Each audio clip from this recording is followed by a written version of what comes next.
స్వతంత్రం వచ్చి 78 సంవత్సరాలైనా కూడా ఈ రోజుకి కూడా ఆడపిల్లకి న్యాయం జరగట్లేదు.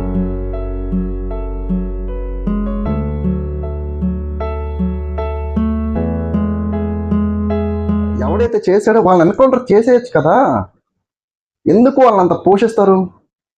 అంత క్రూరంగా ఒక మనిషిని చంపేస్తుంటే, రేప్ చేసి చంపేస్తుంటే అసలు ఎందుకు వదిలేస్తారు? అయితే ఆయన చొక్కా పట్టుకుని లాక్కెళ్ళి జైలు వేసేసి ఉత్తర కోట్లు కొట్టేసి కోర్టులో సబ్మిట్ చేసి వాడు ఉసిక్ష చేస్తారు. అడిగి గొప్పని చేయమని చెప్పండి, చేరు భయం. పవన్ కళ్యాణ్ గారు మాట చెప్పారు, నేను తప్పు చేసిన నా తల తీసే చట్టం. సినిమా ఒక డైలాగ్ ఉంటుంది లీడర్ సినిమాలో, ఒక ఆడపిల్లని కాపాడలేని సీఎం ఉంటే ఎంత ఊడితే ఎంత అంటే, సేమ్ సిచ్యుయేషన్ వెస్ట్ బెంగాల్లో మమతా బెనర్జీ ఆవిడ ఉంటే ఎంత లేకపోతే ఎంత. ఒక ఆడపిల్లకి అన్యాయం జరిగితే ఇన్ని రోజులు పట్టింది ఒక న్యాయం చేయడానికి.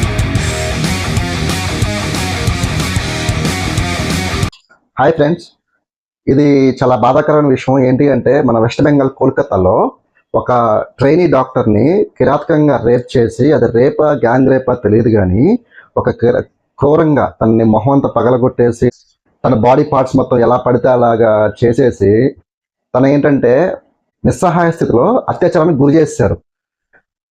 తన ఫ్యామిలీకి అది డాక్టర్స్ హాస్పిటల్ నుంచి చెప్పారా లేకపోతే పోలీసు వాళ్ళు చెప్పారో తెలియదు కానీ ఆత్మహత్య అని చెప్పారు. నేను ఇక్కడ ఒక చిన్న ఘటన చెప్తాను, అసలు ఎట్లా జరిగింది ఏంటి అనేది. మౌమితా దేబ్నాథ్ అనే ఆవిడ, 31 ఏళ్ళ ఆవిడ, తను ట్రైనీ డాక్టర్ ఆర్జీ కార్ అనే హాస్పిటల్లో ట్రైనీ డాక్టర్గా పనిచేస్తున్నారు. సో ఆవిడ ఇంకా 8 నెలలు ఆగితే తన ట్రైనింగ్ కంప్లీట్ అయిపోయి తను ఒక ఫుల్ ఎక్స్పీరియన్స్డ్ డాక్టర్గా తను నిధుల్లోకి వస్తారనమాట. సో తన కన్న కళ్ళన్ని ఒక 40 నిమిషాల్లో, అది గ్రూప్ ఆఫ్ పీపుల్ అంటే ఒక గుంపుగా చేశారా లేకపోతే గ్యాంగ్గా చేశారా లేకపోతే ఒక్కరే చేశారో తెలియదు కానీ ఇంకా నిజాలైతే చాలా బయటపడాల్సి ఉంది. అదేంటి అంటే, తను సెమినార్ రూమ్లో పడుకుంటే ఒక వ్యక్తి వెళ్ళి తన్ని కిరాతకంగా క్రూరంగా తన్ని రేప్ చేసి తన చాలా చిత్రహింసలకు గురి చేసి తనని ఏంటి అంటే ఒక రకమైన గుర్తుపట్టలేని విధంగా చేసి ఒక పైశాచిక ఆనందం పొందాడు. వాడికి 4 పిల్లలైనాయి.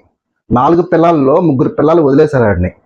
ఒక పిల్లాన్ని అయితే వాడు 3 నెలల గర్భిణిగా ఉన్నప్పుడు బాగా కొడితే ఆవిడెళ్ళి కేసు పెట్టింది, పోలీస్ కేసు. అతను ఎవరు అంటే పోలీస్ ఇన్ఫ్లుయెన్సర్ అని చెప్పుకుంటూ ఇక్కడ కేపీ అంటే కోల్కతా పోలీస్ అనే ఒక లోగో పెట్టుకొని తిరుగుతూ ఉండేవాడు. అతను పోలీస్ అనుకునే వాళ్ళందరూ. అదిగాక అతను ఏంటి అంటే పోలీసులకి ఏదన్నా క్రైమ్స్లో కానీ లేకపోతే ఎవరన్నా పట్టుకోవాలంటే వాళ్ళని పట్టుకునే దాంట్లో సీక్రెట్ మిషన్స్లో అతను పనిచేసేవాడు. హాస్పిటల్లో ఎవరైనా జాయిన్ చేయాలన్నా ఏదైనా చేయాలంటే కొన్ని అథారిటీస్ ఇచ్చారు అతనికి. ఆ అథారిటీస్ ఇచ్చినప్పుడు అతను ఏం చేశాడు అంటే, ఆర్జీ కార్ అనే హాస్పిటల్ దగ్గర గత 1 మంత్ నుంచి మౌమితా దేబ్నాథ్ అని ఎవరైతే అమ్మాయి ఉన్నారో ఆ అమ్మాయిని అతను ఫాలో చేస్తున్నాడు. ఇంకొకటి, అతను మెంటాలిటీ ఎలా అంటే ఒక సైకోపాత్. అతను పోర్న్ వీడియోస్ చూస్తూ ఆడవాళ్ళను కూడా చాలా చులకనగా చూసే మెంటాలిటీతో ఉన్న అతను ఆ 4వ పిల్లని కూడా క్యాన్సర్ వచ్చి చచ్చిపోయిందని చెప్తున్నారు కానీ అది ఎంతవరకు నిజమో తెలియదు. ఓకే, సో అతను ఏం చేశాడంటే ఆ సెమినార్ హాల్లోకి వెళ్ళి 1 మంత్ నుంచి ఈ అమ్మాయి మీద స్పై చేశాడు కదా. ఆ స్పై చేసిన క్రమంలో అతను ఆ అమ్మాయిని మానభంగం చేద్దామనుకున్నాడా లేకపోతే అతనితో పాటు ఇంకా ఎవరైనా ఉన్నారా అనేది ఇంకా తేలాల్సి ఉంది. ఒక 40 నిమిషాల పాటు ఆ అమ్మాయిని నిస్సహాయ స్థితిలో చేసి అనుభవించి వాళ్ళు ఆ డెడ్ బాడీని అక్కడ వదిలేసి వెళ్ళిపోయారు. కానీ అక్కడ దొరకటానికి కూడా కారణం ఏంటంటే ఒక బ్లూటూత్ అక్కడ పడిపోయి ఉండడం వల్ల దాన్ని బేస్ చేసుకొని పోలీస్ వాళ్ళు సీసీ కెమెరా ఫుటేజ్ చెక్ చేసుకుని ఎవరెవరు ఉన్నారు ఆ టైంలో ఏంటి అని చెప్పేసి కింద నుంచి చూసుకుంటా వస్తే అతను ఇన్ఫ్లుయెన్సర్ అనే పోలీస్ ఇన్ఫ్లుయెన్సర్ అతను దొరికాడు. ఆ దొరికిన అతని దగ్గరికి వెళ్ళి బ్లూటూత్ పేర్ చేస్తే అది దొరికింది. అతను చెప్పేది కూడా చాలా క్యాజువల్గా నార్మల్గా ఏంటి అంటే, నన్ను ఇప్పుడు అరెస్ట్ చేయండి, నన్ను ఊరు తీసేయండి, నేనే చేశాను అని చెప్పి ఒప్పుకున్నాడు. అక్కడతో కేసు అయిపోయింది అనుకుంటే కాదు. ఎందుకంటే ఇదంతా సిబిఐ దాకా వెళ్ళింది అంటే కేసు దీని వెనకాల ఎవరో ఉన్నారని అర్థం. ఒక సీఎం కూడా, ఒక స్టేట్ సీఎం, సినిమా ఒక డైలాగ్ ఉంటుంది లీడర్ సినిమాలో, ఒక ఆడపిల్లని కాపాడలేని సీఎం ఉంటే ఎంత ఊడితే ఎంత అంటే, సేమ్ సిచ్యుయేషన్ వెస్ట్ బెంగాల్లో మమతా బెనర్జీ ఆవిడ ఉంటే ఎంత లేకపోతే ఎంత. ఒక ఆడపిల్లకి అన్యాయం జరిగితే ఇన్ని రోజులు పట్టింది ఒక న్యాయం చేయటానికి. ఇదే కాదు, అంతకు ముందు కూడా వేరే అమ్మాయి ఇష్యూ కూడా ఇలాగే జరిగింది. సో దాని మీద కూడా యాక్షన్ తీసుకున్నారో లేదో తెలియదు, అది కేసు ఎక్కడి దాకా వెళ్ళిందో కూడా తెలియదు. ఇట్లాంటి సిచ్యుయేషన్లో ఆ స్టేట్ ఉంటే, రీసెంట్గా బంగ్లాదేశ్ నుంచి వలసలు వస్తుంటే వాళ్ళకు కూడా ఆశ్రయం ఇచ్చారు వాళ్ళు. సో స్టేట్ని ఆమె ఏం చేద్దాం అనుకుంటుంది, అదర్ స్టేట్స్కి ఆమె ఏమి మెసేజ్ ఇద్దాం అనుకుంటుంది? నాకు తెలిసి నెక్స్ట్ ఎలక్షన్స్లో ఆవిడ ఖచ్చితంగా ఓడగొడతారు. అప్పుడు దాకా కూడా జనాలు ఆగరు.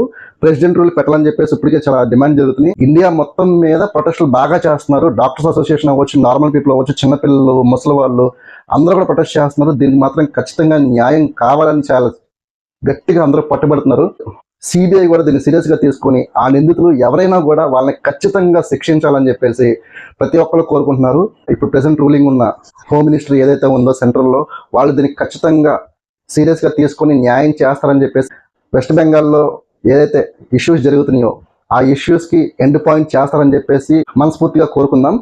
అలాగే నిన్న ఆగస్టు 15, 2024తో కలిపి మనకి స్వతంత్రం వచ్చి 78 ఏళ్ళు అయింది. 78 ఏళ్ళు అయినా కూడా గాంధీ గారు ఒక మాట చెప్పాడు, ఆడపిల్ల ఏ రోజైతే అర్ధరాత్రి 12ంటికి నడి రోడ్డు మీద నడుస్తుందో అప్పుడే మనకి స్వతంత్రం వచ్చిందన్నాడు. నడి రోడ్డు మీద కాదు కదా, ఇంట్లో ఉన్న, స్కూల్లో ఉన్న, హాస్పిటల్లో ఉన్న చిన్నపిల్ల, మధ్య వయస్కులు, ముసలి వాళ్ళు ఎవరిని వదిలిపెట్టట్లేదు. ఒక్కళ్ళనంటే ఒక్కళ్ళని, ఏ వయసుకు సంబంధం లేకుండా, వయసుతో సంబంధం లేకుండా ఆడవాళ్ళని వదిలిపెట్టట్లేదు. వయసుతో సంబంధం లేకుండా పిల్లలు అవ్వచ్చు, ముసలోడు అవ్వచ్చు, కుర్రోడు అవ్వచ్చు, వీళ్ళు కూడా రేపులు చేయడం స్టార్ట్ చేస్తున్నారు. కొంతమంది ఉంటారు. ఇప్పుడు ఎగ్జాంపుల్ చెప్తాను మీకు. ఇప్పుడు ఈ ఇన్సిడెంట్ తీసుకోండి. ఈ ఇన్సిడెంట్లో ఆ ఆడపిల్లకి ఇలాగ ట్విట్టర్లో అందరూ రెస్ట్ ఇన్ పీస్ కానీ, జస్టిస్ ఫర్ మౌమితా దేబనాథ్ అని చెప్పేసి ఇలా పెడుతుంటే కొంతమంది ఎదవలు, నేను స్క్రీన్ షాట్ పెడతాను, వాళ్ళు పెట్టే పోస్టింగ్ ఎలా ఉందో తెలుసా? ఈ అమ్మాయిని 10 మందికి రేప్ చేశారంటే ఏం అందంగా ఉంది? అందంగా లేని దానికి 10 మందికి అసలు చెప్పడానికి కూడా మాటలు రావట్లా. అంత దరిద్రపు ఎదవలు ట్విట్టర్లో పోస్టులు పెట్టినా కూడా కనీసం వాళ్ళ మీద ఎటువంటి యాక్షన్ కూడా తీసుకోవట్లేదు. ఇంకా సమాజంలో ఆడపిల్లలైనా మగపిల్లలైనా ఎవరి ఇష్టానుసారంగా వాళ్ళు ఉంటున్నప్పుడు ఇట్లాంటి వాళ్ళు అమ్మాయికులు బలైపోతున్నారు. సుగాలి ప్రీతి కేసులో వచ్చేపటికి ఆ పిల్ల పాపం స్కూల్లో చదువుకుంటుంటే ఆ అమ్మాయిని రాత్రిపూట కొంతమంది వచ్చి అఘాయిత్యం చేసి ఉరి తీసి చంపేస్తే ఆ కేసు ఇప్పుడు దాకా సాల్వ్ అవ్వాల. ఏమైందో తెలియదు. తర్వాత రీసెంట్గా ఒక చిన్నపిల్ల 9 ఏళ్ల పిల్లని 13 ఏళ్ళు 12 ఏళ్ల పిల్లలు రేప్ చేసి చంపేస్తే వాళ్ళని వాళ్ళ నాన్న, వాళ్ళ అమ్మ, వాళ్ళందరూ కలిసి కాపాడారు. వాళ్ళని, వాళ్ళ ముగ్గురిని వాళ్ళ పేరెంట్స్ కాపాడి హత్య మేమే చేసాం, మా పిల్లలకు సంబంధం అని చెప్పేస్తున్నారు. వాళ్ళు ఎవడైతే చేశాడో వాడికి ముసుగేయకుండా వాడిని ముసుగు తీసి చూపించాలి. వాడికి చూపిస్తే ఏమైందంటే 10 మంది చూసి వీడి ఎదవా, వీడి వేస్ట్ గాడు అని చెప్పి. చిన్న పిల్లలండి, 13 ఏళ్ళు 12 ఏళ్ళ పిల్లలకి వాళ్ళకి ఏమవసరం పోర్ని చూసి వాళ్ళు అలా చేయటానికి? అంత దారుణంగా తయారైపోయారు ఇప్పుడున్న కుర్రోళ్ళు, ముసలోళ్ళు ఎవరు అసలు ఏంటో. మరి మీరు ఒకవేళ ఏమన్నా చెప్పాలనుకుంటే కామెంట్లో చెప్పండి. ఎందుకంటే నేను ఎట్లాంటి వీడియోస్ కాకపోయినా నార్మల్గా ఎన్ని రెగ్యులర్ వీడియోస్ చేస్తూ ఉంటా. కానీ ప్రీవియస్గా మనకి దిశ అని చెప్పేసి ఒక అమ్మాయి ఉంది. ఆ అమ్మాయికి సంబంధించి 4 లారీ వాళ్ళు అత్యాచారం చేశారని చెప్పేసి వాళ్ళకి కేసీఆర్ గవర్నమెంట్ ఏం చేసిందంటే వాళ్ళని ఎన్కౌంటర్ చేసి చంపేశారు. సో అట్లాగా ఎవడైతే చేశాడో వాళ్ళని ఎన్కౌంటర్ చేసేయచ్చు కదా. ఎందుకు వాళ్ళని అంత పోషిస్తారు? అంత క్రూరంగా ఒక మనిషిని చంపేస్తుంటే, రేప్ చేసి చంపేస్తుంటే అసలు ఎందుకు వదిలేస్తున్నారు వాళ్ళని? వాళ్ళ వల్ల సమాజానికి ఏంటి ఉపయోగం? సో నేను ఈ వీడియో ద్వారా చెప్పాల్సి వచ్చింది ఏంటి అంటే, ఖచ్చితంగా కోల్కతా కేసులో అమ్మాయి ఎవరైతే ఉన్నారో ఆ అమ్మాయికి న్యాయం చేయాలి. మమతా బెనర్జీ గవర్నమెంట్ ఏదైతే ఉందో యాక్షన్ తీసుకోవాలి. ఎవరినైతే వాళ్ళు హైడ్ చేస్తున్నారో, ఎవరినైతే వాళ్ళు దాచిపెడుతున్నారో వాళ్ళందరూ బయట రావాలి. ఎలక్షన్స్లో ఒకవేళ మమతా బెనర్జీ ఓడిపోతే కనుక ఖచ్చితంగా ఆవిడ కాన్సిక్వెన్సెస్ చాలా వరకు ఫేస్ చేసిద్ది. ఇది మాత్రం పక్కా. ఎందుకంటే ఆవిడ హయాంలో జరిగిన చాలా అరాచకాలు ఉన్నాయి. అవన్నీ మనం ఈ వీడియోలో చెప్పుకోవడం కూడా కరెక్ట్ కాదు. సో ఆవిడ చేసింది ఏదైనా కూడా, ఆవిడ చేయబోయేది ఏదైనా కూడా ఆవిడ నెక్స్ట్ ఎలక్షన్స్కి చాలా జాగ్రత్తగా అడుగులు వేసి ఇప్పుడు జరిగే సిచ్యువేషన్ని ఆవిడ కంట్రోల్ చేస్తేనే ఆవిడ నెక్స్ట్ ఎలక్షన్స్లో జనాల మధ్యలోకి వెళ్ళగలరు. లేదు అంటే జనాలు ఎలా ఉంటారంటే మాకు తెలుసు, మనం ఆల్రెడీ చూసాం, చెప్పవసరం నేను మీకు. దానికంటే దారుణంగా ఉంటుంది అది. సో ఆ అమ్మాయికి న్యాయం జరగాలని ఆ 10 మందా 5 మందా ఒక్కడా అనేదానికి ప్రూఫ్తో సహా బయటకు వచ్చి ప్రెస్ మీట్లు పెట్టి అన్నీ కూడా జనాలకి చూపించాలి. వాళ్ళ సమక్షంలోనే నిందితులకి శిక్ష వేస్తేనే రేపు పొద్దున చేయాలంటే భయపడాలి. ఆ చట్టం రావాలి. ఈ సంఘటన గురించి మీరు అందరూ చూసే ఉంటారు. సో నేను కూడా ఏంటంటే నా తరపు నుంచి చట్టాలు ఎలా ఉండాలి అనే దాని గురించి కూడా నేను చెప్పాలనుకున్నాను.